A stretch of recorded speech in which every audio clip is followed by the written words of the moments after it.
just like the entirety of this peptide process has been, frankly, disappointing, the final scan I just got of the final cycle, which I am on, is equally as disappointing. So I'm actually going to show you my numbers, where I started versus where I ended, how much weight did I lose, how much muscle did I gain, etc. We're going to go over all of that. If you're here, it's because you're interested in peptides or health and fitness, or I don't know what you're doing here, but thank you for being here. So hit subscribe if you're interested in those things. You can go back. I've documented this process for the last 9 months where I took CJC 1295, no DAC, and Ipamorelin to see what these things actually were all about, what benefits was I going to get out of them, what happened if I took them as just some regular dude with none to sell you, and then documenting and sharing with you. So hit subscribe if you haven't. You can go back and watch all of those other videos.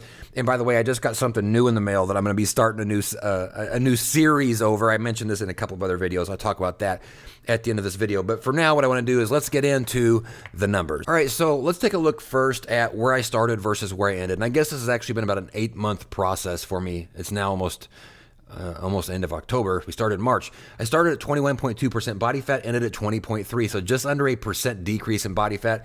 A decrease is always better than an increase, but it's extremely underwhelming considering how much time I was putting into this every single day to do the injections. I didn't really feel like I had much change in my diet. I felt like, if anything, it was very much a maintenance type of diet, which ends up really kind of being true when you look at the grand scheme of things. It was very much a maintaining from 21.2 to 20.3. It's basically right where it started. Now, of course, if we look at sort of a more of a, what was happening during each one of these months, you can see here, and we talked about this, how the first couple of months went fantastic. They were just awesome. And then things started to take a turn and went back up. I really thought here that things were going to turning out to be fantastic. I mean, you got down to 17.9 within just about a 3-month period, and it just didn't work out that way. So there was movement. Was that the peptides, or was it something I was doing? I don't know. I'm just kind of looking at the big picture right now.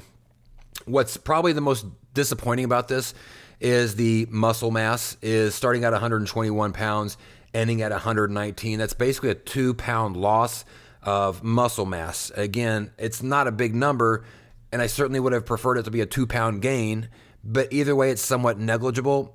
So kind of disappointing. The only real movement we had here was the overall weight, which ended up being mostly in the form of, I guess, fat, maybe some water, but 264 down to 257, 7 pounds total, quite negligible.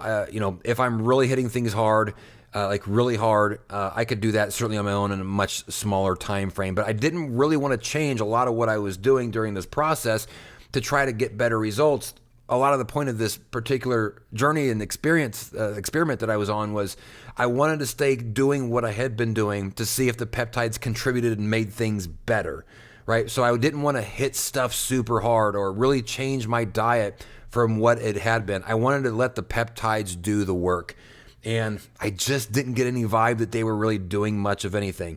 So that's kind of where the final numbers ended up. Now, overall, was there any other benefits to this that I found that aren't represented on the sheet? I think there are actually a couple. One is I do think that it changed my sleep for the better, especially that first cycle. I was out like a log sometimes. I think sometimes where I fell asleep was the same position I woke up at. So I do think that there was a positive impact from the sleep, not for the entire 3 cycles, but certainly through the first 2 cycles. I do think that I've had hip pain, it seems like, for the last couple of years on both hips, especially as I keep lifting heavier.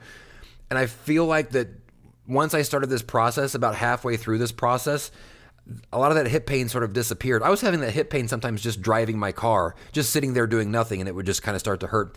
And I just really don't have that anymore, certainly not to the level. And so for me, I give a little bit of a nod to the peptides for maybe a little bit of that lessening of the hip pain.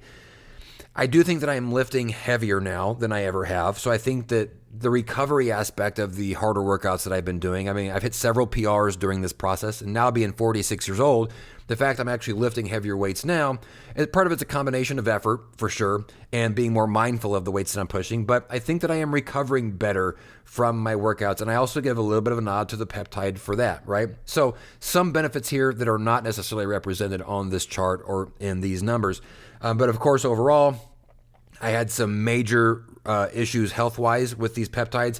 I had my first ever allergic reaction to anything during one of the shots, and really several types of allergic reactions, especially in the form of itching and different types of things in cycle 3, which I've never had in my life. So certainly some negatives go along with that. But, whenever I look at these numbers, I would not have done this peptide journey if I thought these numbers were going to end up here. And especially because I wanted to test the power of the peptides. If I had started out with a different mindset and thought, you know what, I'm going to put everything I have into this and see if the peptides can push me further because I'm pushing harder, I don't know if you would have been able to contribute anything to the peptides. It would have been hard to say, well, this is because of the peptides. It could have been because I was just pushing really hard. So I wanted to maintain a lifestyle from the beginning to the end of this and see if the peptides really seem to give any sort of push. And I just don't feel like that it really did. Now, that's just, of course, me. But I love that I'm lifting more. I love some of the positives I mentioned before.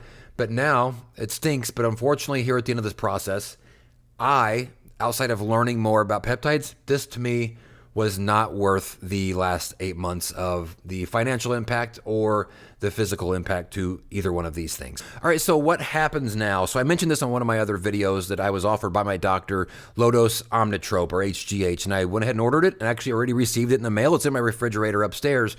So my video series is literally just going to go from my peptide journey, which is ending now, over to the HGH journey. Again, as just some regular guy who has no HGH to sell you, I'm just going to be documenting this process, including what I got in the mail. I'm not even sure what's up there in that box, but I'll document all of that and whatever happens during this process. It is a 6-month cycle, so plenty of opportunity for you guys to hang out and interact with me, hopefully, about that. So I'm really excited about that. But I did want to just kind of say thanks y'all so much. One of the funnest things for me during this peptide journey was this was very outside of my wheelhouse. I'm not a big person on putting too much stuff in my body just in general. And so the peptides was a big leap for me, and you all made it seem much more normalized with your comments, your support, and sometimes just your, hey, this is happening to me too. It made it much more of a normalized process for me having people to interact with through those comments, because it made me feel like I'm not doing something weird. This is actually something that people do. So I appreciated the time that you guys gave in your comments and your advice and your support and all that. And I hope that you hang around for the HGH journey that's now in front of us. I might come back around to peptides at some point, especially if the FDA changes their mind on their stance, or even if they don't. The BPC 157 is still extremely intriguing to me, so I might just reach over to that at some point, even if it's for research purposes only. It's still really interesting to me. But for now, it's going to be the HGH for the next 6 months, or at least hopefully 6 months. We'll see how the process goes. I think my first stuff they sent me might be for maybe 2 months. I'll have to look and see what's in there, but I'll document all that stuff. So thanks y'all so much for hanging out. Appreciate you. We'll see you on the next video, which is going to be the beginning of the omnitrope cycle. See you on the next one. Peace out.